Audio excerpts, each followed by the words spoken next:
Salut à tous, bienvenue sur Satina Foot. Aujourd'hui, on parle du Sili national de Guinée qui connaît enfin son programme pour le mois d'octobre. Dans les éliminatoires de la Coupe du Monde 2026, deux matchs très importants arrivent et on peut le dire. Ce sont deux finales pour les hommes de Paulo Duarte. Premier rendez-vous le lundi 6 octobre à 16h. La Guinée se déplacera à Maputo pour affronter le Mozambique au stade national d'Ouzibeto. Un déplacement compliqué face à une équipe solide à domicile. Ensuite, le mardi 14 octobre, toujours à 16h, le Sili recevra le Botswana, mais attention, ce ne sera pas à Conakry, faute de stade homologué. Comme depuis le début des éliminatoires, la Guinée jouera en exil, cette fois encore au stade Mohamed V de Casablanca au Maroc.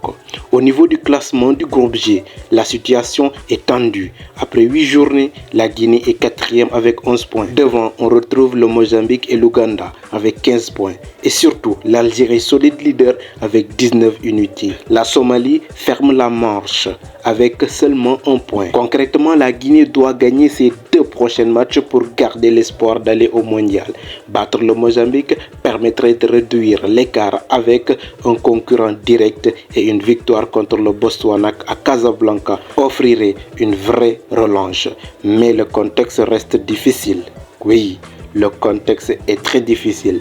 Depuis le début de la campagne, le Sili national n'a jamais joué à domicile devant son public. C'est une énorme frustration pour les supporters car rien ne remplace l'ambiance de Conakry.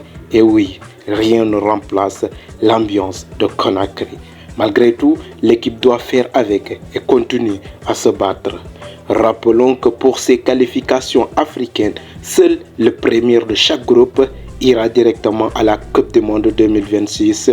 Ensuite, les 4 meilleurs deuxièmes joueront un mini-tournoi pour une place en barrage intercontinental. En clair, la Guinée n'a plus le droit à l'erreur. Ces 2 rencontres d'octobre sont de véritables finales. Si le Sili national veut continuer à rêver d'une qualification historique pour le mondial, il faudra montrer de la rigueur, de la solidarité et un mental d'acier. Voilà les amis, c'était le point complet sur le programme du Sili national. Et vous, croyez-vous encore à une qualification de la Guinée pour la Coupe du Monde 2026?